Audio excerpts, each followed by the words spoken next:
Assalamualaikum warahmatullahi wabarakatuh. Selamat pagi teman-teman. Perkenalkan, kami dari mahasiswa Teknik Industri Universitas Brawijaya. Di sini kami akan membahas mengenai penerapan materi biomekanika statis dari mata kuliah ergonomi dan perancangan sistem. Sebelumnya akan saya perkenalkan terlebih dahulu anggota kelompok kami. Kami berjumlah 5 orang. Yang pertama ialah saya sendiri, Nadifia Tisanova. Saya Ayatullah Humeini. Saya Hizki Amr Cai. Saya Nur Muhammad Rahman. Dan saya Nandi Ahmad Nugraha. Oke, sebelum masuk pada pembahasan penerapan dari biomekanika statis, akan saya ulas sedikit mengenai definisi dari ergonomi dan biomekanika statis.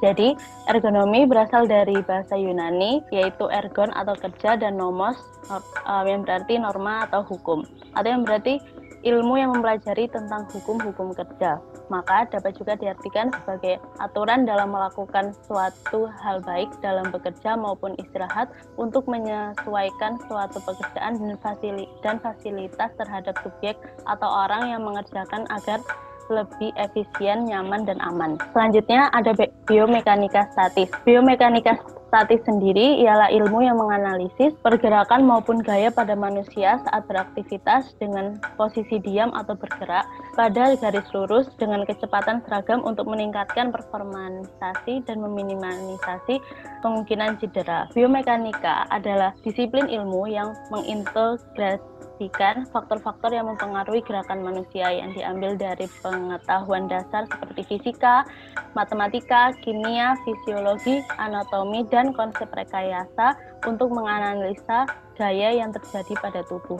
Maka, ilmu biomekanika mencoba memberikan gambaran ataupun solusi guna meminimumkan gaya dan momen yang dibebankan pada pekerja supaya tidak terjadi kecelakaan kerja.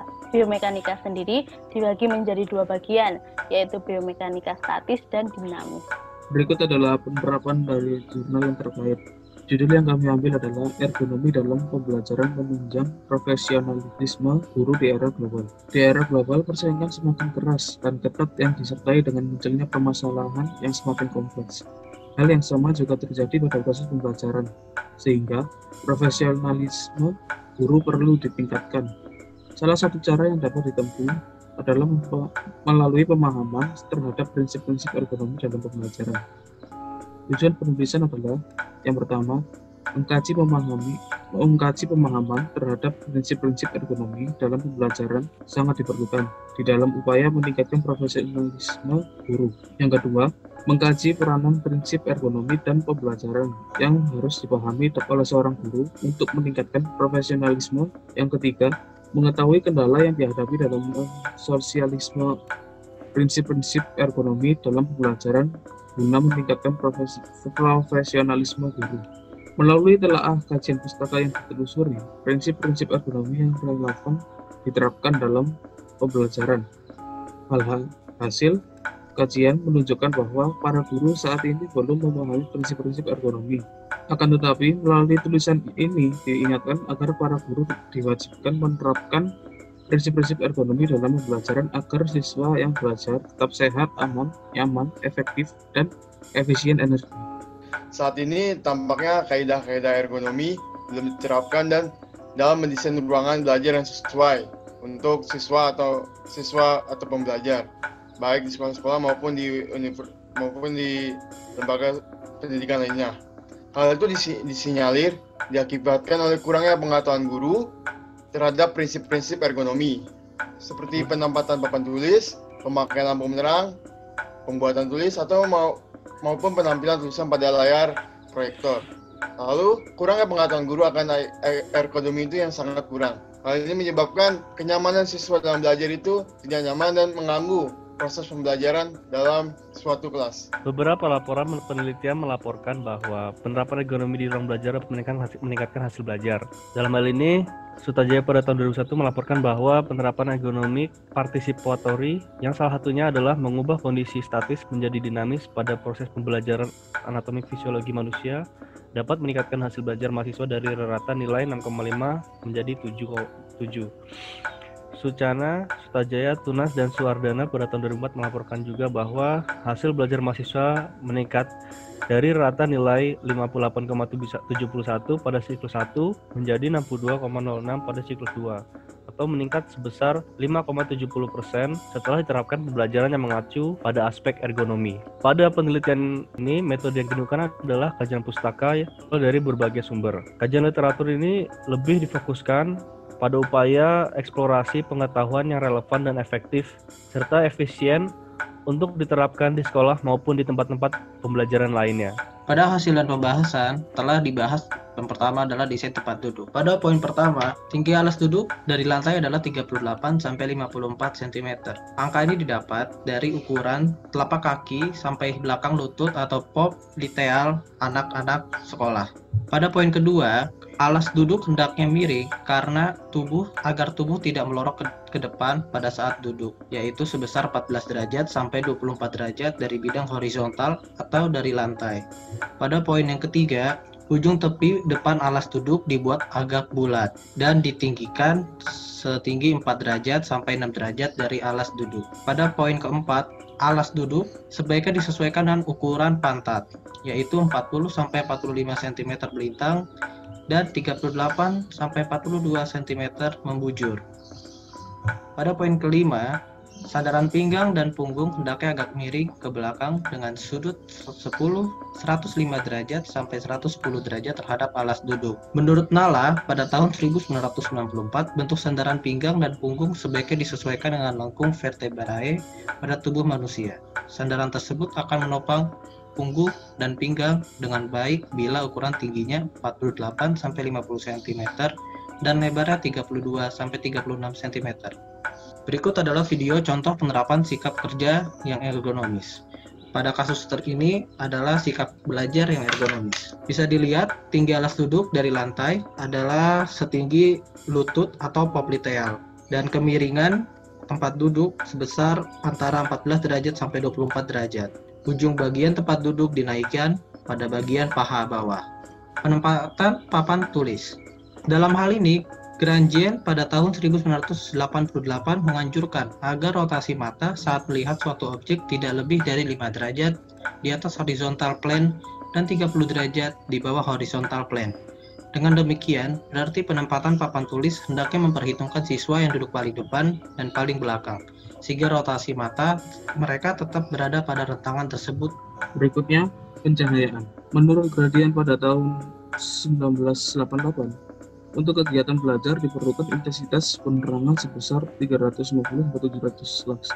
Lalu, menurut Manwaba pada tahun 2004, untuk memperoleh penerangan sebesar 600 lux, penentuan jumlah lampu neon dapat dicari dengan rumus X sama dengan dalam kurung A kali 60 kali 1/15 watt tutup kurung dibagi B. A adalah luas ruangan, sedangkan B adalah besaran watt lampu.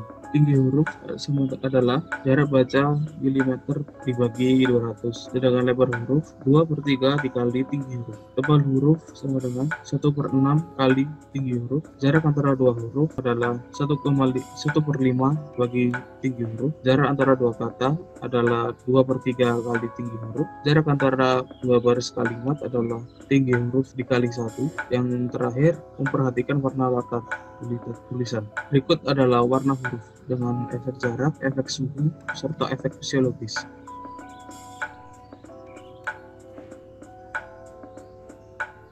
Selanjutnya ialah tingkat kebisingan suara dalam e-learning. Di sini ialah tabel dari batas bising dari beberapa pekerjaan. Lalu selanjutnya ada intensitas suhu. Yang pertama adalah tidak lebih dari 2-3 derajat Celcius di atas atau di bawah suhu udara. Perbedaan suhu antara di dalam dengan di luar ruangan tidak lebih dari 4 derajat Celcius. Menurut Manwaba pada tahun 2004, jika melebihi batas tersebut, hendaknya dibuat ruang antara proses adaptasi terhadap perbedaan suhu tersebut. Menurut Highlander dan Swan pada tahun 2005, suhu udara di suatu ruangan hendaknya antara 20 derajat hingga 24 derajat Celcius pada musim dingin dan 23-26 derajat Celcius di musim panas. Sedangkan menurut Manwaba pada tahun 2004, kelembapan relatif di suatu ruangan tidak boleh kurang dari 30% atau antara 40 hingga 60% di musim panas merupakan kelembapan relatif yang memberi suasana nyaman di ruangan tersebut. Suhu nyaman untuk daerah tropis adalah antara 22 sampai dengan 28 derajat Celcius dengan kelembapan relatif antara 70 sampai dengan 80%. Yang pertama, ergonomi belum sepenuhnya dipahami. Maksudnya itu, dipahami dan dimengertinya tentang kaidah-kaidah ergonomi yang dapat dimanfaatkan sebagai acuan dan atau standar dalam mendesain sarana dan prasarana dalam proses pembelajaran.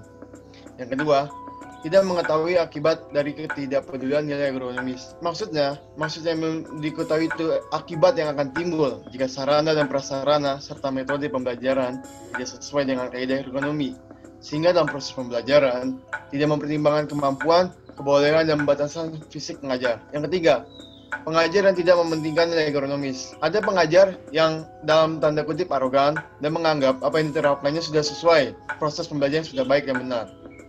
Yang keempat adalah ketersediaan biaya dalam merombak ulang. Karena pertimbangan ergonomi, alokasi waktu dan biaya harus dikeluarkan untuk mendesain ruang belajar ergonomi. Kelima, ketidaktersediaannya orang yang ahli dalam ergonomi. Dalam penerapan ergonomi untuk pembelajaran, itu dibutuhkan guru yang inovatif, proaktif, dan produktif. Seiring dengan tidak tersedianya suatu sekolah, sehingga prinsip-prinsip ergonomi dalam suatu pembelajaran dalam sekolah itu hanya dalam batas wacana saja. Pada ergonomi, gerakan pelemasan ringan untuk mengatasi sakit itu juga diperlukan karena setiap manusia mempunyai batasan stamina atau tenaga dalam melakukan suatu pekerjaan. Berikut adalah contoh-contoh gerakan pelemasan ringan untuk di bagian tangan, karena yang kita tahu pada saat pandemi ini banyak dari kita yang hanya duduk dan menggunakan laptop untuk menulis atau mengetik, sehingga pelemasan ringan pada tangan itu juga diperlukan di sela-sela kita bekerja. Dari hasil kajian tersebut bisa disimpulkan bahwa pertama, pengetahuan guru mengenai prinsip-prinsip ergonomi dalam pembelajaran sangat relevan di dalam upaya meningkatkan profesionalisme guru. Kemudian, pemahaman guru mengenai peranan prinsip-prinsip ergonomi dalam pembelajaran dan dampaknya yang ditimbulkan oleh sarana dan prasarana yang tidak ergonomis dapat menambah wawasannya dalam upaya pengelolaan kelas dan meningkatkan ergonomi. Yang terakhir adalah kendala yang dihadapi dalam merasionalisasikan prinsip-prinsip ergonomi dalam pembelajaran dapat dijadikan tantangan sekaligus peluang dalam penerapan ergonomi di sekolah maupun di lembaga lainnya. Baik, kita telah sampai pada penghujung presentasi. Saran yang dapat kami sampaikan ialah dalam melakukan segala hal, utamakan sikap kerja yang ergonomis agar segala kegiatan kita dapat terlaksana dengan baik, nyaman, dan aman. Terima kasih atas perhatiannya, kurang lebihnya mohon maaf. Semoga presentasi dari kami ini dapat bermanfaat bagi kita semua. Wassalamualaikum warahmatullahi wabarakatuh. Seperti penempatan papan tulis, kemudian ada seperti beberapa. Gua dulu. Lahan gua diambil juga. Sudah, kita sudah.